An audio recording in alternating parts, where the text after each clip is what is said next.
ಸಂಪೂರ್ಣ ಒಳ ಮೀಸಲಾತಿ ಜಾರಿಗೆ ಆಗ್ರಹಿಸಿ ನಡೆಯುತ್ತಿರುವ ಹೋರಾಟಕ್ಕೆ ಶ್ರೀ ಎಸ್. ಸಂಗಮೇಶಣ್ಣ ಅಭಿಮಾನಿ ಬಳಗದಿಂದ ಸಂಪೂರ್ಣ ಬೆಂಬಲ ವ್ಯಕ್ತಪಡಿಸಲಾಗುತ್ತದೆ. ಈ ಹೋರಾಟದಲ್ಲಿ ರಾಜ್ಯದ ವಿವಿಧ ಭಾಗಗಳಿಂದ ನಮ್ಮ ಅಭಿಮಾನಿ ಬಳಗದ ಸುಮಾರು 2,000ಕ್ಕೂ ಹೆಚ್ಚು ಕಾರ್ಯಕರ್ತರು ಭಾಗವಹಿಸಿ ಹೋರಾಟಕ್ಕೆ ಶಕ್ತಿ ತುಂಬಲಿದ್ದಾರೆ ಎಂದು ಅಭಿಮಾನಿ ಬಳಗ ತಿಳಿಸಿದೆ. ಸಂಪೂರ್ಣ ಒಳ ಮೀಸಲಾತಿ ಜಾರಿಗೊಳ್ಳುವವರೆಗೆ ನಡೆಯುವ ಈ ಹೋರಾಟದಲ್ಲಿ ಸಕ್ರಿಯವಾಗಿ ಭಾಗವಹಿಸಿ ಸಂಘಟನೆಗೆ ಬೆಂಬಲ ನೀಡುವುದಾಗಿ ಬಳಗ ಘೋಷಿಸಿದೆ. ನನ್ನ ಹೆಸರು ಮಲ್ಲಿಕಾರ್ಜುನ್ ಬಾಂಬೇಕರ್ ಅಂತೇಳಿ. ಕರ್ನಾಟಕ ಸಂಪೂರ್ಣ ಒಳ ಮೀಸಲಾತಿ ಒಕ್ಕೂಟದಿಂದ ಮಾತಾಡ್ತಾ ಇದ್ದೀವಿ. ಕರ್ನಾಟಕ ರಾಜ್ಯದಲ್ಲಿ ಈಗ ಆಲ್ರೆಡಿ 30-35 ವರ್ಷ 40 ವರ್ಷ ಸುದೀರ್ಘವಾದ ಒಂದು ಹೋರಾಟದ ಮುಖಾಂತರ ನಮ್ಗೆ ಒಳ ಮೀಸಲಾತಿ ಬೇಕು ಅಂತೇಳಿ ನಾವು ಇವತ್ತಿನವರೆಗೂ ಹೋರಾಟ ಮಾಡ್ತಾನೆ ಇದ್ದೀವಿ. ಆದರೆ ಒಳ ಮೀಸಲಾತಿ ನಮಗೆ ಸಿಗ್ತಾ ಇಲ್ಲ. ಎಲ್ಲ ಆಳುವ ಸರ್ಕಾರಗಳು BJP ಆಗಿರ್ಬೋದು, ಕಾಂಗ್ರೆಸ್ ಆಗಿರ್ಬೋದು, JDS ಆಗಿರ್ಬೋದು ನಮಗೆ ಕಣ್ಣು ಒರೆಸೋ ಕೆಲಸನೇ ಮಾಡಿದೆ. ಅದು ಸಿಕ್ಕಿಲ್ಲ ನಮ್ಗೆ ಇವತ್ತವರೆಗೂ. ಮುಂದೆ ಈ 26-27ಗೆ ಅವರು ಡೆಡ್ಲೈನ್ ಏನೋ ಕೊಟ್ಟಿದ್ದಾರೆ ಸರ್ಕಾರದಿಂದ. 27ಗೆ ನಾವು ಮಾಡ್ತೀವಿ ಅಂತ ಹೇಳಿದ್ದಾರೆ. 26ರಿಂದ ನಾವು ಇನ್ನೂ ದಿನಕ್ಕೆ ನಿಗದಿ ಮಾಡಬೇಕು ಹೋರಾಟಕ್ಕೆ. ಅದಾಗುತ್ತೆ. 27ಕ್ಕೆ ಏನಾದರೂ ಒಂದು ವೇಳೆ ಆಗಿಲ್ಲ ಅಂತಂದರೆ ಒಳ ಮೀಸಲಾತಿ ನಂತರ ಈ ರಾಜ್ಯದಲ್ಲಿ ಮಾದಿಗರು ಹಲವಾರು ಜನ ಪ್ರಾಣ ತೆತ್ತಿದ್ದೀವಿ ಈ ಹೋರಾಟದಲ್ಲಿ. ಮುಂದೆ 27ನೇ ತಾರೀಕು ಏನಾದರೂ ಒಂದು ವೇಳೆ ಆಗಿಲ್ಲ ಅಂದರೆ ಬಹಳ ಸುದೀರ್ಘವಾದ ಹೋರಾಟ ಮಾಡ್ಕೊಂಡು ಬಂದಿದ್ದು ಸಾಕಾಗಿದೆ. ಇನ್ಮೇಲೆ ಇಷ್ಟು ದಿನ ನಾವೆಲ್ಲ ಶಾಂತಿ ಹೋರಾಟ ಮಾಡ್ಕೊಂಡು ಬಂದಿದ್ದೀವಿ. ಯಾವುದೇ ಅನಾಹುತಕರ ಘಟನೆಗಳನ್ನ ಆಗ್ಬೋದು, ಅಹಿತಕರ ಘಟನೆಗಳಾಗಬಾರ್ದು ಅಂತೇಳಿ ಇನ್ಮೇಲೆ ಏನಿದ್ರು ಕ್ರಾಂತಿ ಹೋರಾಟ ಆಗುತ್ತೆ ಈ ರಾಜ್ಯದಲ್ಲಿ ಮಾದಿಗ ಸಮುದಾಯದಿಂದ.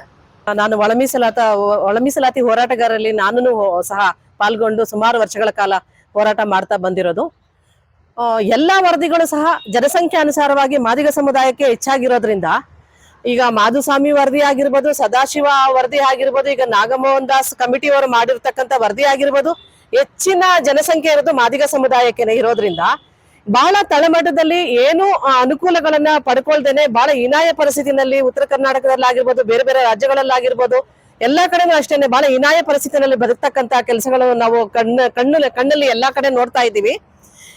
ನಿಜವಾಗ್ಲೂ ನಾವು ಉತ್ತರ ಕರ್ನಾಟಕ ಭಾಗದಲ್ಲಿ ಹೋದ್ರೆ ನಮ್ಮ ಹಂದಿಗೂಡ್ಗಿಂತ ಕಡೆಯಾಗಿ ಜನ ಬದುಕ್ತಾ ಇದ್ದಾರೆ. ವಿದ್ಯಾಭ್ಯಾಸದಲ್ಲಾಗಿರ್ಬೋದು, ರಾಜಕೀಯದಲ್ಲಾಗಿರ್ಬೋದು, ಅಥವಾ ಅಧಿಕಾರ ಪಡ್ಕೊಳ್ತಕ್ಕಂತ ಒಂದು ಪರಿಸ್ಥಿತಿನಲ್ಲಾಗಿರ್ಬೋದು ಬಹಳ ಒಂದು ಕುಬ್ಜತೆಯಿಂದ ಬದುಕ್ತಕ್ಕಂತ ಜೀವನದ ಒಂದು ವ್ಯತೆಯನ್ನ ಅನುಭವಿಸ್ತಾ ಇದ್ದಾರೆ.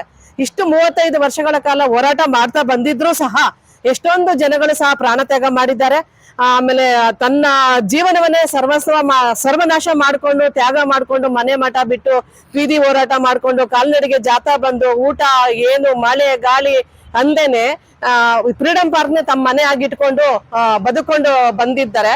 ಆದ್ರೂ ಒಂದು ಲಾಸ್ಟ್ಗೆ ಒಂದು ನಾಗಮೋಹನ್ ದಾಸ್ ಕಮಿಟಿ ಅಂತ ಸರ್ಕಾರನೇ ರಚನೆ ಮಾಡಿತ್ತು. ಕೋಟ್ಯಾಂತರ ರೂಪಾಯಿ ನಷ್ಟ ಮಾಡಿ ಅದನ್ನ ಸರ್ಕಾರ ರಚನೆ ಮಾಡಿರ್ತಕ್ಕಂತ ಒಂದು ಇದನ್ನು ಸಹ ಇವಾಗ ಕಡೆಗಣಿಸ್ಬಿಟ್ಟು ಅದನ್ನು ಸರಿ ಇಲ್ಲ ಅಂತ ಅನ್ನೋದು ಎಷ್ಟರ ಮಟ್ಟಿಗೆ ಸರಿ ಇದೆ?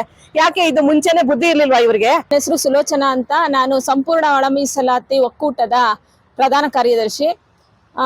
ಈಗಾಗಲೇ ನಮ್ಮ ಹಿರಿಯರು ಎಲ್ಲ ತಿಳಿಸಿದಂತೆ ಒಳ ಮೀಸಲಾತಿ ನಮ್ಮ ಪಾಲಿಗೆ ಏನ್ ಬರಬೇಕು ಅದನ್ನ ಈ ಕೂಡಲೇ ರಾಜ್ಯ ಸರ್ಕಾರ ಅದನ್ನ ನಮ್ಗೆ ಕೊಡ್ಲೇಬೇಕು. ಏಕೆಂದ್ರೆ ಇದು 30 ವರ್ಷದಿಂದ ನಿರಂತರವಾದ ಹೋರಾಟವನ್ನ ಮಾಡ್ಕೊಂಡು ಬಂದಿದ್ದೀವಿ. ನಮ್ಮಲ್ಲಿ ಇದಕ್ಕಾಗಿ ಸುಮಾರು ಜನ ನಮ್ಮಲ್ಲಿ ಪ್ರಾಣತ್ಯಾಗಗಳನ್ನು ಮಾಡ್ಬಿಟ್ಟಿದ್ದಾರೆ, ಬಹಳಷ್ಟು ಹೋರಾಟಗಳನ್ನು ಮಾಡ್ಕೊಂಡು ಬಂದಿದ್ದಾರೆ. ಏನು ಇವತ್ತು ರಾಜ್ಯ ಸರ್ಕಾರ ನೇಮಕನೇ ಅವರೇ ನೇಮಕ ಮಾಡಿ ನಾಗಮೋಹನ್ ದಾಸ್ ವರದಿ ಅದರ ಶಿಫಾರಸ್ಸಿನಂತೆ ನಮ್ಗೆ 6% ಕೊಡ್ಬೇಕು. ಯಾಕೆಂದ್ರೆ ಈ ಸರ್ಕಾರ ನಮಗ್ ಗೊತ್ತಿದ್ದಂಗೆ ಶೋಷಿತರ ಪರವಾಗಿ, ದಮನಿತರ ಪರವಾಗಿ ಇರುವಂತಹ ಸರ್ಕಾರ. ಪ್ರಣಾಳಿಕೆಯಲ್ಲೂ ಕೂಡ ಇವರು ನಮ್ಗೆ ಒಂದು ಭರವಸೆಯನ್ನ ಕೊಟ್ಟಿದ್ರು, ಒಳ ಮೀಸಲಾತಿ ನಾವು ಸಂಪೂರ್ಣ ಜಾರಿ ಮಾಡ್ತೀವಿ ಅಂತ ಹೇಳಿದ್ರು. ಈಗ ಅದಕ್ಕೊಂದು ಕಾಲಾವಕಾಶ ಸಿಕ್ಕಿದೆ ಅವ್ರಿಗೆ. ಈ ಒಂದು ಸರ್ಕಾರ ಈ ಅವಧಿಯಲ್ಲಿ ಅದನ್ನ ಒಳ ಮೀಸಲಾತಿ ಸಂಪೂರ್ಣ ಜಾರಿ ಮಾಡೋದ್ರ ಮೂಲಕ ಸಿದ್ದರಾಮಯ್ಯನವರು ಒಂದು ಇತಿಹಾಸದ ಪುಟಗಳಿಗೆ ಸೇರುವಂತಹ ಸುವರ್ಣ ಅವಕಾಶ ಅವರಿಗಿದೆ. ನಾವು ಮಾದಿಗ ಸಮಾಜದಲ್ಲಿ ಬಹಳಷ್ಟು ಶೋಷಿತರು, ದಮನಿತರು, ಈಗಾಗಲೇ ಹೇಳ್ದಂಗೆ ನಮ್ಮಲ್ಲಿ ಬಹಳ ಹಿಂದುಳಿದಿದ್ದೀವಿ. ನಾವು ಶೈಕ್ಷಣಿಕವಾಗಿ ಮತ್ತೆ ಆರ್ಥಿಕವಾಗಿ ಇದನ್ನೆಲ್ಲ ಕೂಡ ನಾಗಮೋಹನ್ ದಾಸ್ ಅವರ ವರದಿಯಲ್ಲಿ ಅವರು ಅದನ್ನ ಶಿಫಾರಸ್ ಮಾಡಿದ್ದಾರೆ. ಇದನ್ನ ಈಗ ರಾಜ್ಯ ಸಂಚಾಲಕರ ಬಹಳಷ್ಟು ಅವರು ಒಕ್ಕೂಟಗಳು ಕೂಡ ಮೊನ್ನೆ ಎಲ್ಲ ಬಹಳಷ್ಟು ಅದನ್ನ ನಾವು ಪ್ರತಿಭಟನೆ ಕೂಡ ತುಂಬಾ ದೊಡ್ಡ ಮಟ್ಟದಲ್ಲಿ ಫ್ರೀಡಂ ಪಾರ್ಕ್ ಅಲ್ಲಿ ನಡೆದಿದೆ. ಈಗ ಸರ್ಕಾರದಿಂದ ನಮ್ಗೆ ಒಂದು ಭರವಸೆಯನ್ನು ಸಿಕ್ಕಿದೆ. ನಾವು ಇದೇ ತಿಂಗಳು 27ಕ್ಕೆ ನಾವು ಅದನ್ನ ಮಾಡ್ತೀವಿ ಅನ್ನೋ ಒಂದು ನಂಬಿಕೆಯ ಮಾತುಗಳನ್ನ ನಮ್ಮ ಸಿದ್ದರಾಮಯ್ಯನವರು ಆಡಿದ್ದಾರೆ. ಒಳ ಮೀಸಲಾತಿ ಜಾರಿಗೆ ಆಗ್ರಹಿಸಿ ನಡೆಯುತ್ತಿರುವ ಹೋರಾಟಕ್ಕೆ ಶ್ರೀ ಎಸ್. ಸಂಗಮೇಶ್ ಅಭಿಮಾನಿ ಬಳಗದಿಂದ ಸಂಪೂರ್ಣ ಬೆಂಬಲ ವ್ಯಕ್ತಪಡಿಸಲಾಗಿದೆ. ಈ ಹೋರಾಟದಲ್ಲಿ ರಾಜ್ಯದ ವಿವಿಧ ಕಡೆಯಿಂದ ಸುಮಾರು 2,000 ಯುವಕರು ಅಭಿಮಾನಿಗಳು ಸೇರಲಿದ್ದೇವೆ. ಹಾಗೆ ಹೆಚ್ಚು ಕಾರ್ಯಕರ್ತರು ಇದಕ್ಕೆ ಬಂದು ಭಾಗವಹಿಸಿದರೆ ನಮ್ಮ ಕಡೆಯಿಂದ ಸಂಪೂರ್ಣವಾದ ಬೆಂಬಲ ಈ ಹೋರಾಟಕ್ಕೆ ಇರುತ್ತದೆ. ಓಕೆ.